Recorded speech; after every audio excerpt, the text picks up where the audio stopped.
సామెత 12:21. నీతిమంతునికి ఏ ఆపదయు సంభవింపదు. No harm befalls the righteous. నీతిమంతుడిగా జీవించినప్పుడు, నీతిని అనుసరించి జీవించినప్పుడు ఏ ఆపదయు సంభవింపదన్నాడు. మరి 37వ కీర్తనలో నీతిమంతునికి కలుగు ఆపదలు అనేకములు అన్నాడు. మరి దాని కింద వచనం చదివితే నీతిమంతుడు 7 మార్లు పడిపోయినా తిరిగి లేచును అన్నాడు. అంటే ఆపదలు వస్తాయి, కానీ ఆపదలోనే నీ జీవితం నాశనం కాదు. ఆపదలు రావచ్చు, కానీ ఆపదలతో నీ జీవితం అంతము కాదు. ఆపద వచ్చిందని నిన్ను దేవుడు వదిలేయడు. ఆపదలో నువ్వు కొట్టుకుపోవు. ఆపద నీ జీవితానికి అంతము కాదు. ఆపదలు వస్తాయి, దాటిపోతాయి, కానీ నీ జీవితం ముందుకు సాగిపోతూనే ఉంటుంది. తుఫాన్లు ఏమయ్యాయి? వచ్చాయి, దాటిపోయాయి. సుడిగుండాలు కావచ్చు, తుఫాను వంటి సమస్యలు నీకు ఎదురవచ్చు. ఎటువంటి పరిస్థితులు వచ్చినా అవి దాటిపోతాయని నమ్ము. నోవా అనే వ్యక్తి జలప్రళయంలో ఎందుకు నశించిపోలేదు? ఆయన కానీ, ఆయన భార్య కానీ, బిడ్డలు కానీ ఎవరు నశించిపోలే.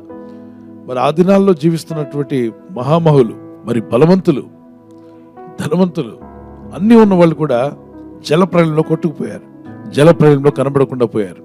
మరి అంతటి వారు ఎంత బలవంతులైనా, ఎంత ధనవంతులైనా, ఎంత బలిష్ఠులైనా వారందరూ కూడా నాశనం చేసేసింది జలప్రళయం. అంత గొప్ప జలప్రళయం వచ్చినప్పుడు తప్పించబడింది ఎవరంటే నీతి కలిగిన, దేవుని దృష్టికి నీతిమంతుడిగా కనబడిన నోవా. దేవుని దృష్టికి మనం ఎలా ఉన్నాం అన్నది చాలా ప్రాముఖ్యమైనది. అందుకే దేవుణ్ణి సంతోషపరిచే వరకు ఉండండి. How to please God. దేవుడిని ఎలా సంతోషపరచగలం? హెబ్రీ పత్రిక 11వ అధ్యాయం 6వ వచనం, Hebrews chapter 11:6. Those who have faith, దేవుని యందు విశ్వాసం గలవాడు, విశ్వాసం లేకుండా దేవునికి ఇష్టడై ఉండుట అసాధ్యం. దేవునికి ఇష్టంగా ఉండాలంటే విశ్వాసం కలిగి ఉండాలి. ఏమని? ఈరోజు నేను ప్రార్థన చేస్తున్నాను, ఈ ఉదయకాలం నా ప్రార్థన దేవుడు వింటున్నాడు. నా దేవుడు, ఆయన సన్నిధి నా చుట్టూ ఆవరించింది. దేవుడు సజీవుడు, నా ప్రార్థనలు వింటాడు, నాకు జవాబు దయచేస్తాడు. నా స్థితిగతుల్లో నేను జయిస్తాను, నా పరిస్థితుల్లో నేను జయిస్తాను. ఏదో ఒక రోజున ఈ స్థితిలో నేను ఉండను, ఇంతకన్నా ఉన్నతమైన స్థితిలోకి దేవుడు నన్ను నడిపిస్తాడు. నేను ఆత్మీయంగా బలపడతాను, శారీరకంగా బలపడతాను, మానసికంగా కూడా దృఢంగా ఉంటాను. ప్రభు కృప నాకు తోడై ఉంటుంది అని చెప్పి నమ్మాలంట. విశ్వాసం కలిగి ఉండాలి. యెహోవా యందు భయభక్తులు కలిగి ఆయన త్రోవల యందు నడుచు వారందరూ ధన్యులు. దేవుని మార్గంలో నడిచే వ్యక్తి. దేవుని మార్గంలో నడవాలనుకుంటున్నావా? దేవుని కట్టడల ప్రకారంగా జీవించాలనుకుంటున్నావా? అయితే దేవుని వాక్యం సెలవిస్తుంది, ప్రభు నిన్ను ధన్యుడిగా చేస్తున్నాడు. ధన్యతను పొందుకుంటావు. The moment when you start walking with the Lord, ప్రభుతో నడుచుట ప్రారంభించినప్పుడు మొట్టమొదటి మాట ఏంటి? యెహోవా యందు భయభక్తులు కలిగి. రాసుకోండి, భయభక్తులు కలిగి ఉండాలట. ఈ రోజుల్లో ప్రజల్లో ఏం కోల్పోతున్నారంటే భయము, భక్తి. దేవుని పట్ల భయము లేదు, భక్తి లేదు. సో ఇది చాలా విచారకరమైన విషయం. ప్రభు అన్నాడు, అంత్య దినాల్లో అలాంటి ప్రజలు వచ్చేస్తారు, స్వార్థ ప్రియులు వస్తారు, ప్రమాదకరమైన దినాలు వస్తాయి అన్నాడు.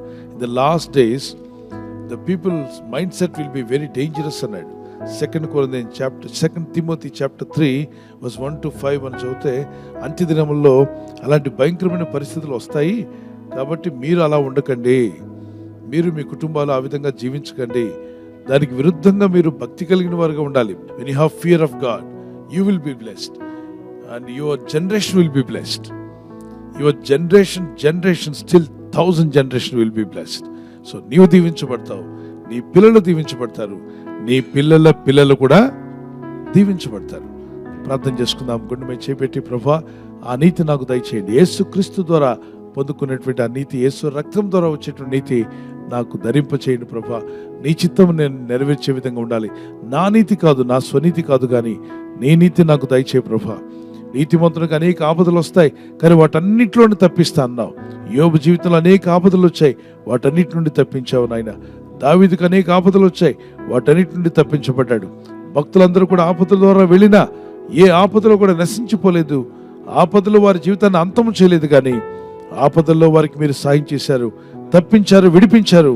ఈ రాత్రి నెమ్మదితో పండుకొని సురక్షితంగా కాపాడబడినట్లుగా నీ అగ్ని కంచి వేసి మమ్మల్ని కాపాడండి. మీ చిత్తములో కొనసాగే కృప అందరికీ దయచేయమని యేసుక్రీస్తు ప్రశస్త నామములో వీరందరికీ చక్కని నిద్ర దయచేసి తెల్లవారు లేచి కృపను మాకిమ్మని క్రీస్తు యేసు నామములో అడిగి వేడుకుంటున్నామా పరలోకపు తండ్రి, ఆమేన్, ఆమేన్. ఈ వాగ్దానాన్ని మీతోనే ఉంచుకోకుండా లైక్ చేయండి, షేర్ చేయండి, అనేకులు ఈ యొక్క ఛానల్ సబ్స్క్రైబ్ చేసుకోమని తెలియపరచండి. సబ్స్క్రైబ్ చేయని వారు కూడా సబ్స్క్రైబ్ చేయండి. Good night. God bless you.